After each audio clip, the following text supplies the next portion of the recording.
Mr. Dennis Tan.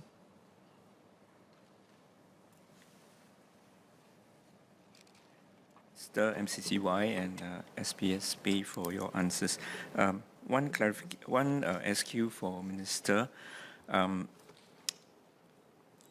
Minister mentioned that there will be regular checks conducted on the premises. Can I just ask how regular would these checks be? I have two SQs for SPS Baey. Can the government encourage more private sector participation to recycle items like sports shoes, like in this case, so that we can minimize the volume of shoes actually being thrown away and being incinerated, or in the case of being disposed of overseas, being dumped in landfills? Number two, would the government consider giving more incentives to companies to attract them to take part in such recycling programs? Thank you.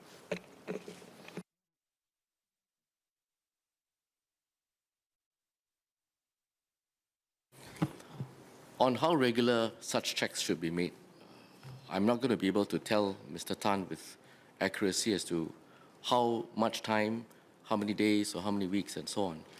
But you've got to leave some discretion to the project partners. And if Mr. Tan heard my answer earlier, York Impacts was actually a subcontractor engaged by one of the partners. It's not an entity that Sport SG deals directly with. At the same time, the degree of regularity should also depend on the extent to which the number of shoes collected and aggregated at the various centres reach a certain level that makes commercial sense for the partners to then go and collect it. So I would say we leave the precise engineering of the timetable to the partners to deal with. But I would like to assure Mr. Tan that one of the learning points from this is precisely to conduct these checks, often also unannounced, so that there will be not just the check itself, but the whole framework and a system to deter activities that don't comply with the contractual scope of the obligations.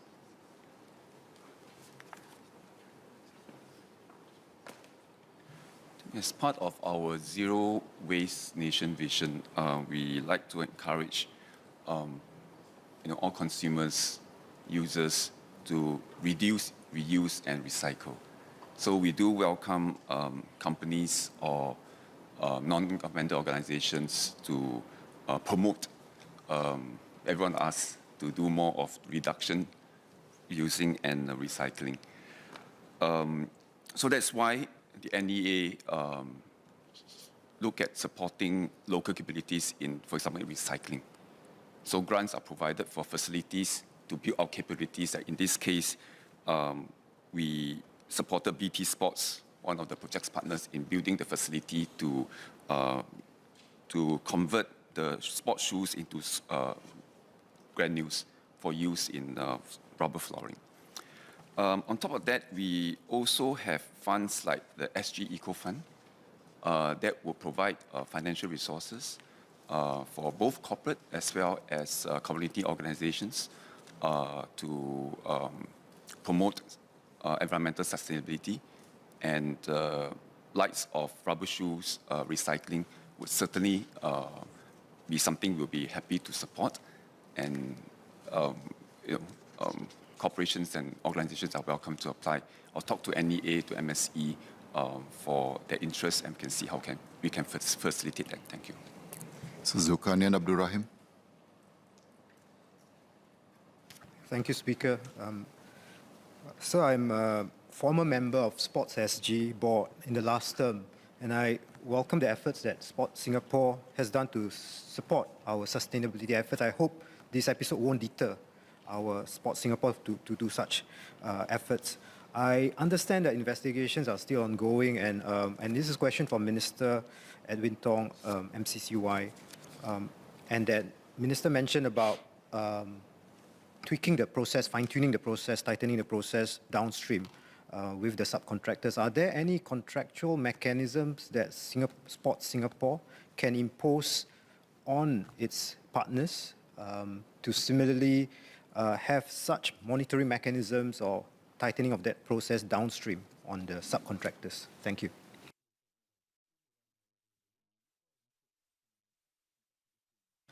I thank Mr. Zul for, first of all, his encouragement for this project to continue. And I think that's important because much as there has been an infraction at a process level, at the end of the day, this is a project that allows us to use materials that we would otherwise have really no use for. And the number of shoes that are discarded every day is amounts to a substantial number, which is why we've been able, since the project started, to collect 10,000 kilograms of shoes and have already deployed them into the existing facilities that we have. And we intend to continue with this, whether it's at playgrounds or other sports facilities. And Mr. Zul knows from our master plan that there are plans to install sporting facilities in as far as possible every town that we have. So many of these facilities will take advantage of and use these sustainable materials. On Mr. Zul's point about having tighter contractual mechanisms, it's possible. So some oversight, some checks, some unannounced, some audits, some reports can be put in, and all these can be put into the contract and the provisions for reporting.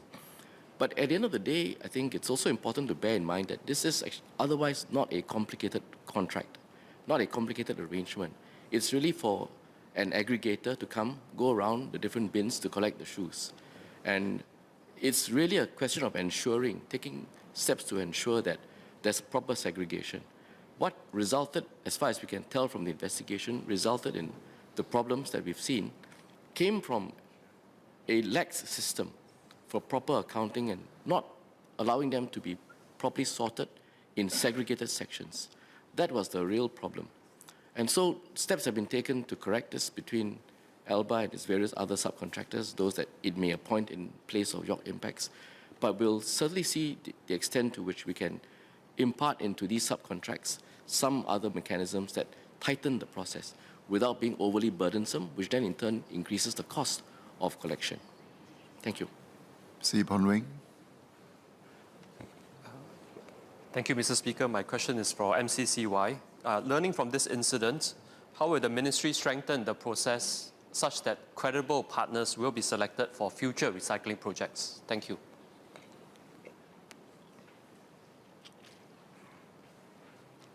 So I think I've explained how we intend to strengthen the process and the steps that we have taken and intend to take. The point I'll make is we do want partners to come forward with the assurance and confidence in the project that the shoes that are collected for recycling project like this will in fact end up being the granules that we use for sporting infrastructure. Thank you. Mr. Pritam Singh. Thank you, Mr. Speaker. My question is directed at Minister.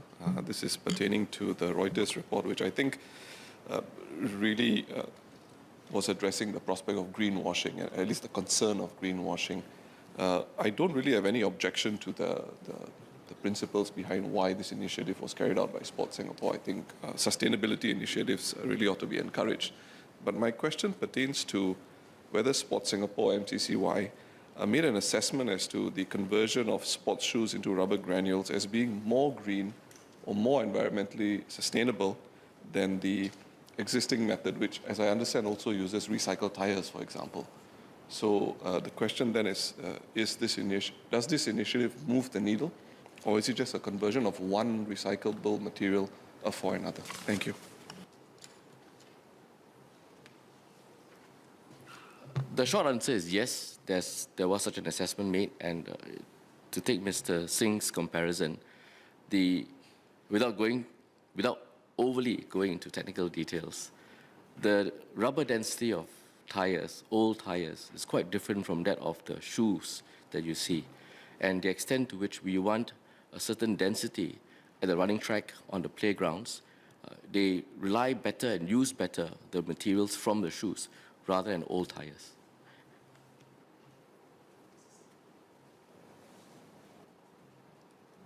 Thank you, Mr. Speaker. My understanding from people in the industry is a lot of these material are then actually compressed together. Tires are used with rubber soles as well, because each layer of the surface of a running track actually has different materials. I won't get into the technicalities of it, of course, but I think the principal point remains with regard to ensuring that the method that Sports SG adopts is actually more greener and sustainable to ensure that programs like this succeed.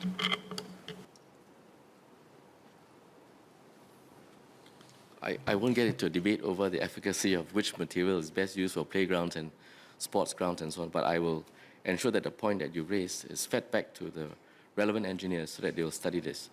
But I will also put to Mr. Singh this, at the very least, this method does use the shoes as a further source of materials when the shoes would otherwise be disposed of. So if nothing else, this facility, the grinding facility, provides an additional avenue for waste material.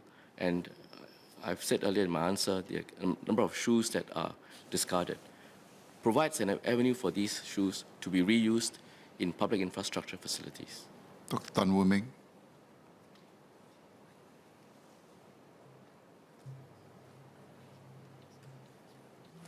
I thank the Minister and SPS for their answer. I've got two supplementary questions.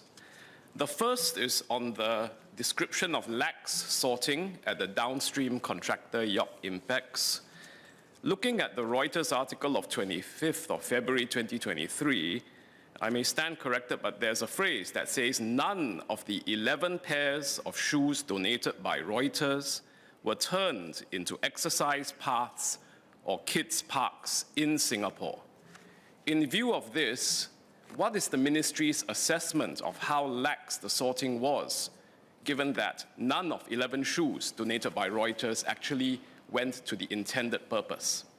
The second question is, do the authorities' investigations plan to look into whether any subcontractor or their employee received inappropriate direct or secondary gains, or even inappropriate gratification in conjunction with the redirection of these shoes that were meant to be recycled?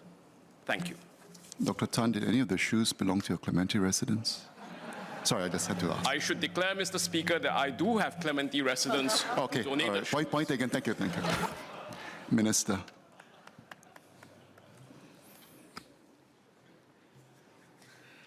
To Mr. Dr. Tan's second question, the investigations are being done by the contractor which engaged the subcontractor, and they are currently ongoing, and I'll leave the investigations as they were. If there are any other findings that are material, then we can raise this again in this House. As to Dr. Tan's first point, the way in which the system was working previously was for York Impex, the subcontractor, to collect from designated areas around Singapore. And all of their collections would then be brought back to their facility for the sorting purposes. Now, I can't tell you, nor can I glean from the Reuters report, where the shoes were deposited, whether they were all done at the same place or divided up into 11 different locations or otherwise. And so I wouldn't want to speculate as to why that's the case. The fact of the matter is that as far as the investigations show, it is only the York Impex collections that have been tainted with this finding, based on the information we have currently. So the measures that ALBA has taken in relation to York Impex would, in relation to the findings that we know so far, be sufficient to address the problem.